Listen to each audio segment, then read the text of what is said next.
Hello दोस्तों, नमस्कार दोस्तों। आपको पॉलिटिकल विंग्स में स्वागत करता हूँ। दोस्तों, ये तीसरा पेपर है वेस्टर्न पॉलिटिकल थॉट का, एमए का। सीसीएस यूनिवर्सिटी का है दोस्तों। ये थर्ड सेमेस्टर जो होता है एमए पॉलिटिकल साइंस का, जो न्यू कोर्स आया है उसका है ये। और इससे पहले मैंने और जो दो पेपर हुए थे, इंडियन एडमिनिस्ट्रेशन और स्टेट पॉलिटिक्स इन इंडिया, जो पेपर था उसका मैंने दोस्तों एनालिसिस, मैंने उसका क्वेश्चन पेपर मैंने बना दिया है। उसका जो क्वेश्चन पेपर आया था वो मैंने उस पर वीडियो बना के आपको डाल दिया है। उसमें जो क्वेश्चन आया था मैं उसको एक्सप्लेन भी किया हूँ, ताकि आप लोगों को उन्हें फ़ायदा हो और आप उससे ज़्यादा समझ सके क्वेश्चन पेपर को। और दोस्तों, अगर आपको इसका मैंने क्वेश्चन पेपर चाहिए तो आपको पॉलिटिकल विंग्स टेलीग्राम पे एक वो मिलेगा चैनल, उस पर आप जाके वहाँ पे ये क्वेश्चन पेपर डाला हुआ है, आप वहाँ से ले सकते हो। पीडीएफ फॉर्मेट में है दोस्तों, आप वहाँ से ले सकते हो। ठीक है दोस्तों, आप वीडियो स्टार्ट करते हैं दोस्तों, ये क्वेश्चन पेपर जो है ना, वो 3 आवर का होता है। मैक्सिमम 50 मार्क्स आप जानते ही होंगे, और 50 मार्क्स प्रैक्टिकल का होता है। और जो सेक्शन ए में शॉर्ट आंसर टाइप होता है, जो कि 2 मार्क्स का होता है। मैक्सिमम आप 75 वर्ड लिख सकते हो, और 5 क्वेश्चन होते हैं। 10 मार्क्स का यहाँ पे हो गया दोस्तों। क्वेश्चन क्या आया था मैं वो बताता हूँ आपको दोस्तों। ये मार्क्स का जो विचारधारा का अंतिम लक्ष्य क्या था दोस्तों? मार्क्स का जो विचारधारा था वो मैंने सामंतवादी व्यवस्था बनाना चाहता था। वो जो मार्क्स था सो, और पूंजीपति वर्ग को वो बोलता है कि पूंजीपति को मैंने एक दिन नष्ट हो जाएगा, ये बातें बतानी थी, ये लिखना था वहाँ पे। और लॉस्की द्वारा लिखी गई 2 पुस्तक के नाम लिखे। और दोस्तों, लॉस्की ने तो बहुत सारे पुस्तक लिखे। एक तो वो अमेरिका के राष्ट्रपति के बारे में ही लिखा, अमेरिका में राष्ट्रपति का पद, अमेरिका में जो अमेरिकी प्रशासन, उस पर भी उसने बुक लिखा है। और दोस्तों, आप उसे कम्युनिज्म पे, मैंने सामंतवाद पे, उस पर भी लिखा है वो। उन्होंने बहुत सा मैंने बुक लिखा है। तो मैंने 3 नाम बताया, आप इनमें से 2 कोई लिख सकते हो। हॉब्स के प्राकृतिक अवस्था सिद्धांत का विश्लेषण कीजिए। अब दोस्तों, थर्ड जो क्वेश्चन आया था, हॉब्स का प्राकृतिक अवस्था सिद्धांत, इसमें क्या था? इसमें था, हॉब्स जो है वो मानता है कि जो प्राकृतिक रूप से जो मैंने लोग थे वो सभ्य नहीं थे। और उनका मैंने एक बहुत ही महत्वपूर्ण कथन है ये, कि जिसको चाहो उसको मारो, जितना मैंने मार सकते हो। मैंने अपना फ़ायदा उठाना, इन्होंने अपना कथन दिया था उन्होंने। यानी कि ये मनुष्य को, उस वक्त के मनुष्य को सभी नहीं मानते थे। और इनके अनुसार सभी लोग आपस में लड़ते झगड़ते रहते थे। इसकी कारण ही फिर इसके बाद मैंने समाज का जो उत्पत्ति हुआ, उसमें इन्होंने सामाजिक समझौता किया उन लोगों ने जो कि उस अवस्था में थे। मैंने उससे परेशान होकर, इसलिए उन्होंने ऐसा व्यवस्था बताया था। हॉब्स यानी कि उस समय के मनुष्य को सभ्य नहीं मानते थे, आप ये लिख सकते हो यहाँ पे। मैकियावेली अपने युग का शिशु था। अब इस पर क्या लिखोगे आप? मैकियावेली दोस्तों, जिसने प्रिंस जो बुक लिखा था, उसमें वो बताता है कि जो वहाँ का मैंने वो था ना, सेंट थॉमस एक्विनास, उसके बारे में बताता है कि वो अपने ज़िंदगी भर मैंने ऐश मौज किया, और लेकिन वो बाद में राजा बना, तो उसके बारे में बताता है। तो यहाँ पे आप ये लिख सकते हो। मैंने वो उसका जो सिद्धांत है, वो जो सिद्धांत बनाया है अपने हिसाब से मैंने बनाया है, जो उन्होंने लिखा है मैकियावेली ने प्रिंस में, वो अपने जीवन के अनुभव को ही लिखा है। तो इसलिए आप बोल सकते हो कि मैकियावेली अपने युग का शिशु था।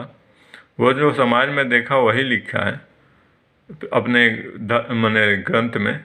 तो इसीलिए आप बोल सकते हो कि मैकियावेली अपने युग का शिशु था। और मैकियावेली दोस्तों मैंने पहले से पुराने से जो आ रहे थे जितने भी राजनीतिक सिद्धांत था उसको फॉलो नहीं किया उसने। अपने मैंने वो वैज्ञानिक के आधार पे किसी भी चीज़ को देखता था। इसलिए मैकियावेली को हम आधुनिक राजनीति का पिता भी बोलते हैं इसको, ठीक है। अब जॉन लॉक का उदारवाद का जनक था। जॉन लॉक मैंने उदारवाद का, अब लिबरलिज्म के बारे में लिखना था, क्या होता है स्वतंत्रता, ये सब यही उदारवाद यही है, उसके बारे में आपको बतानी थी। अब यहाँ शॉर्ट आंसर टाइप क्वेश्चन में दोस्तों ये आप मैक्सिमम 200 वर्ड लिख सकते हो। 5 मार्क्स का होता है, 3 क्वेश्चन होता है, 3 में से 2 कोई भी लिख सकते हो आप। और यहाँ पे क्वेश्चन आया था दोस्तों, सामान्य इच्छा से आप क्या समझते हैं। और जनरल विल क्या होता है दोस्तों, तो पहले तो आपको इच्छा क्या होता है वो बताना है, उसके बाद जनरल इच्छा क्या होता है और विशिष्ट इच्छा क्या होता है ये बतानी थी आपको। तो ठीक है दोस्तों। और यहाँ 7 जो क्वेश्चन आया था, कार्ल मार्क्स प्रथम वैज्ञानिक समाजवादी विचारक था, स्पष्ट कीजिए। अब दोस्तों यहाँ पे कार्ल मार्क्स को प्रथम वैज्ञानिक समाजवादी विचारक क्यों बोला गया, क्योंकि उसने जो भी अपना समाजवाद पे जो भी अपना मैंने सिद्धांत दिया है वो मैंने एक वैज्ञानिक जिस तरह से मैंने जो वैज्ञानिक पद्धति होता है उसको फॉलो करते हुए दिया है। वैज्ञानिक पद्धति 5 होते हैं पहले, तो उन सारे पद्धतियों को फॉलो करते हुए उसने सामाजिक सिद्धांत दिया है। और इसी के कारण आज भी उसका जो कुछ सामाजिक सिद्धांत है वो बरकरार है और अच्छे तरह से अभी भी मैंने वो लागू होते हुए प्रतीत होता है, ऐसा देखा जाता है। तो ये आपको लिखना था, उसी को एक्सप्लेन करके अच्छी तरह से, और आप अच्छा सा पॉइंट जोड़ सकते हो। मैं आपको बस शॉर्ट यहाँ पे ब्रीफिंग कर रहा हूँ। 8वां जो क्वेश्चन था, हीगल के दास्ता से मुक्ति संबंधी विचार पर टिप्पणी देख। और दोस्तों ये हीगल जो है मैंने दास्ता यानी कि जो स्लेवरी है उससे कैसे निजात पाया जाए उसके बारे में उसने क्या विचार दिया था, कौन कौन सी पुस्तकें लिखी थी, तो आप उस सब का वर्णन करके यहाँ पे लिख सकते हो। जो सेक्शन सी है दोस्तों वो डिटेल्ड आंसर टाइप क्वेश्चन है। अब इसमें क्या है दोस्तों, इसमें आपको 10 मार्क्स का होता है पर क्वेश्चन। 3 क्वेश्चन आपको सॉल्व करने हैं और इसमें 5 क्वेश्चन होते हैं टोटल, इसमें से 3 आपको चूज करना है, ठीक है। कोई भी बना सकते हो 3 इसमें से आप। तो ये 9 क्वेश्चन जो आया था, हन्ना आरेंट की शक्ति की संकल्पना का मूल्यांकन कीजिए।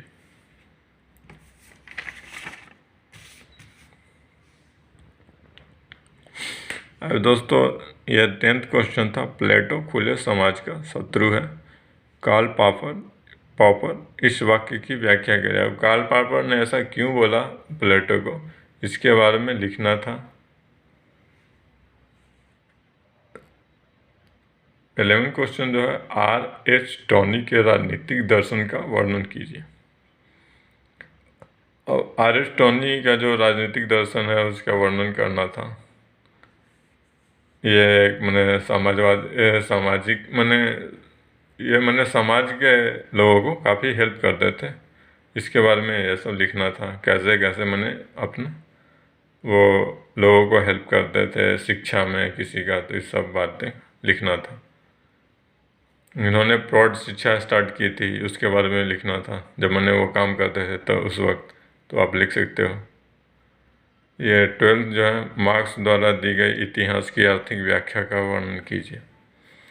अब दोस्तों इन्होंने जो मार्क्स जो दिया था इतिहास की आर्थिक व्याख्या, क्योंकि मार्क्स का जीवन जो था दोस्तों वो आर्थिक कठिनाइयों में ही बीता था, इसलिए मैंने उनका जो सिद्धांत हम देखते हैं और मैक्सिमम आर्थिक माने परिप्रेक्ष्य में ही घूमते रहता है हमेशा। तो इसलिए उनका जो मैंने आर्थिक व्याख्या क्या दिया थे उन्होंने इतिहास पे, उन्होंने ये बताया कि शुरू से ही मैंने जो गरीब लोगों हैं, जो मजदूर वर्ग है, उसको सताया गया है पूंजीपतियों द्वारा। यानी कि अब यहाँ इंडिया में अगर ले लो तो ज़मींदारों के द्वारा, ऐसा बोला जा सकता है।